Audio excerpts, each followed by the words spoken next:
வழக்கம் போல் hair dye தான் இன்றைக்கி வந்துருந்துச்சு. எப்போ பார்த்தாலும் ஹேர் டை வந்திருக்கே அப்படின்னு சொல்லிட்டு போனோம்.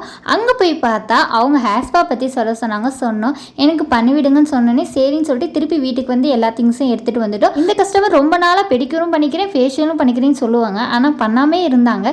சரி அதையும் எடுத்துகிட்டு போய் காட்டுவோம், என்னன்னு சொல்லுவோம் எதுக்கும் அப்படின்னு சொல்லிட்டு எல்லாக்கிட்டையும் எடுத்துகிட்டு வந்து காட்டினோடனே அவங்களுக்கு ஓகேன்னு சொல்லி புரிஞ்சிடுச்சு, எல்லாமே பண்ணிக்கிறேன்னு சொல்லிட்டாங்க.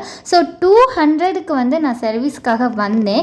பட் எனக்கு 2100 சர்வீஸ் எடுத்து நான் பண்ணிட்டேன். கேட்டது என்னமோ ஹேர் டை தான். நாங்கள் ஹேர் ஸ்பா பண்ணனால ஹேர் டை பண்ண முடியாதுல்ல, ஒரு 2 days கழிச்சு நீங்கள் பண்ணிக்கோங்கன்னு சொன்னோம். ஓகேன்னு சொல்லிட்டாங்க. ஹேர் ஸ்பா பண்ண என்ன பெனிஃபிட்ஸ்னு சொல்லிட்டு நிறைய பேருக்கு தெரியலை.